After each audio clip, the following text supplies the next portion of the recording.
Unsolved mystery. The ancient temple that challenged science. Chapter 1. A discovery that shook the foundations of civilization. 1994, Turkey, the Anatolian Peninsula. This hilly region was the site of a discovery that would forever alter our comprehension of the origins of civilization. We are used to viewing history through the lens of established scientific doctrines laid out in every textbook. But what if official science is wrong? Do you want to know how a small research project, in which few people believed, changed the entire historical timeline and forced scientists to rewrite textbooks? For centuries, it was believed that all known ancient civilizations developed according to a strict model. Hunters and gatherers transitioned to sedentary agriculture, which became the foundation for permanent settlements, complex social structures, and monumental architecture.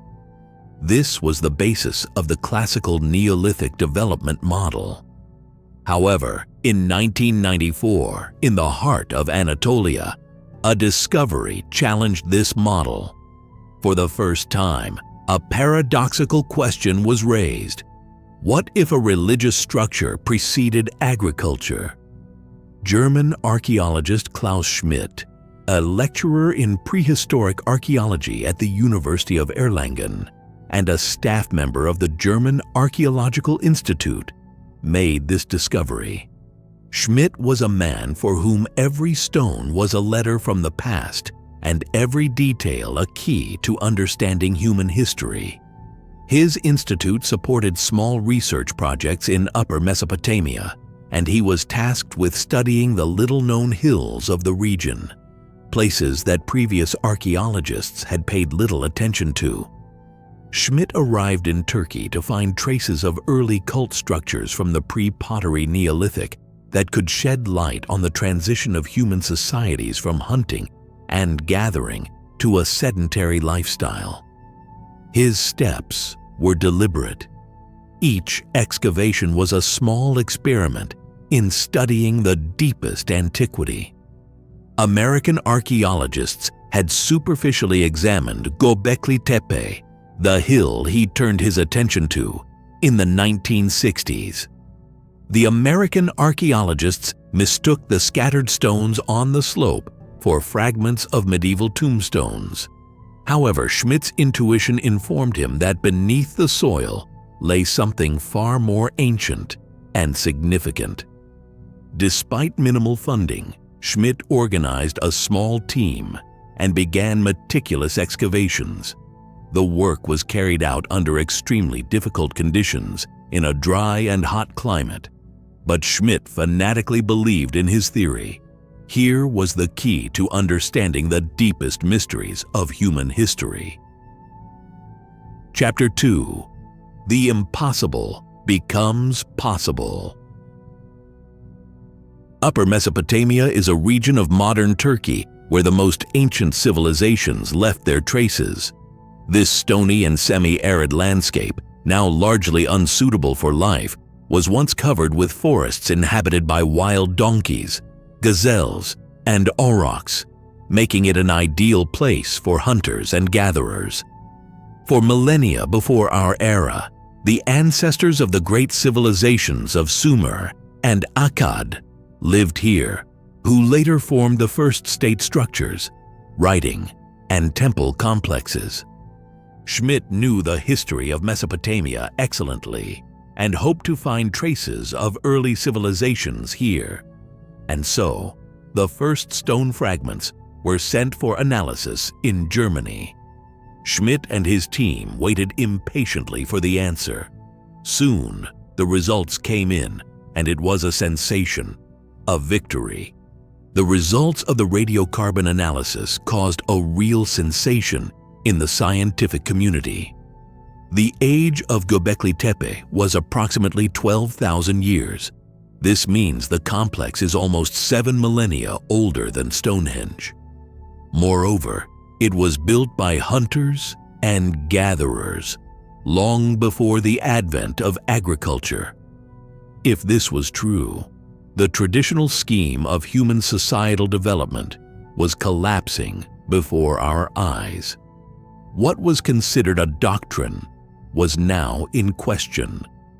Beneath the ground, archaeologists discovered something incredible: circles of megalithic structures with two massive T-shaped pillars at the center of each. Around the perimeter stood smaller, yet no less mysterious, stone guardians. It turned out that Göbekli Tepe, which means potbelly hill in Turkish, is a 15-meter-high artificial mound created from layers of ancient structures that were deliberately buried. In each circle, there were two enormous T-shaped monoliths up to 5.5 meters tall and dozens of smaller pillars around the perimeter. They weigh up to 20 tons. Scientists suggest that the T-shape symbolizes a stylized human figure. This most ancient temple complex was buried for thousands of years, as if consciously preserved for future generations. Chapter 3: A sensation and shock to the world of historians. The main subject of debate was the dating of the complex.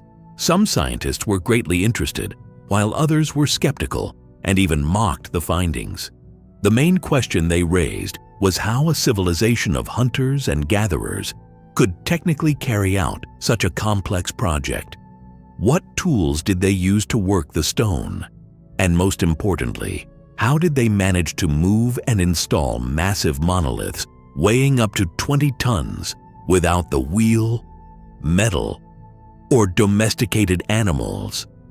According to all known historical facts, architecture and large-scale construction originated thousands of years later. This is where the main sensation lies.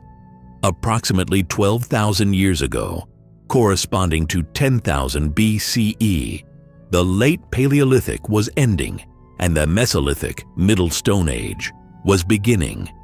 In the Middle East, where Göbekli Tepe is located, this period is called the Pre-Pottery Neolithic, or Epipaleolithic. This was a transitional period when the last ice age was ending. People were still living as hunters and gatherers and were only beginning to take their first steps towards sedentary life and agriculture. And that's not the only mystery. Archaeologists faced another secret. The complex was deliberately buried under layers of earth. Why, after several centuries of use, did its creators decide to bury their ancient temple? This mystery of its purpose and intentional burial has raised many questions to which science still cannot provide definitive answers. Chapter 4: Analogies and Attempts at Classification. Göbekli Tepe is unlike any other known archaeological site. Scientists have tried to draw parallels with Stonehenge, but Stonehenge was built almost 7,000 years later. By that time, humanity had already mastered sedentary agriculture and animal husbandry and gained access to more complex tools and mechanisms. Society had a hierarchical structure. This finding once again underscores that Göbekli Tepe was created by a completely different civilization about which scientists know very little. Analogies with the ancient civilizations of Egypt and Mesopotamia also do not stand up to scrutiny. In these regions, complex centralized states already existed, whereas the creators of Göbekli Tepe were tribes of free hunters and gatherers. On the mysterious T-shaped pillars, images of snakes, scorpions, boars, foxes, and birds are carved. These symbols are not just decorations, but a kind of ancient code. Perhaps each animal is a totem or clan sign. There is a hypothesis that these images contain an astronomical code, an encrypted memory of a catastrophic event, such as a comet impact. Klaus Schmidt himself suggested that the T-shaped pillars are stylized representations of people or deities. Chapter 5. Historical Significance and Conclusions. So why is Göbekli Tepe so important? It shatters our long-held beliefs about the origins of civilization. Complex social structures and monumental constructions appeared significantly earlier than agriculture. This means it was not bread that gave rise to cities, but perhaps the temple that was the catalyst for the emergence of sedentary life. Before us are the traces of a society of hunters and gatherers who were able to unite their efforts to carry out such a massive project. Such a construction required high coordination, technical knowledge, and most importantly, social organization. A community, a tribe, or even a confederation of tribes. The most significant question today is, why was Göbekli Tepe intentionally buried after several centuries of use? Perhaps its creators buried it to preserve it for those who would come thousands of years later. This mystery tells us that human history is much more complex and enigmatic than is commonly believed. Klaus Schmidt himself wrote in his 2010 article, "Göbekli Tepe is not just a megalithic complex, but a pre-pottery Neolithic temple that challenges traditional models of the emergence of civilization." Chapter 6. The Legacy of Klaus Schmidt and Göbekli Tepe Today. Klaus Schmidt dedicated almost 2 decades of his life to this place, but in July 2014, he passed away without ever solving all the mysteries of his life's greatest discovery. After his death, the work continued. Today, Göbekli Tepe is a national treasure and the pride of Turkey. In 2018, the complex was inscribed on the UNESCO World Heritage List. Over the megaliths, a massive contemporary canopy was erected for protection. Visits are strictly regulated. Tourists can only admire them from wooden walkways. All of this is so that this stone manifesto of the past can be preserved for future generations. Klaus Schmidt believed that Göbekli Tepe would change our understanding of history. And he was right. These stones continue to speak to us in a voice that no one has yet fully deciphered.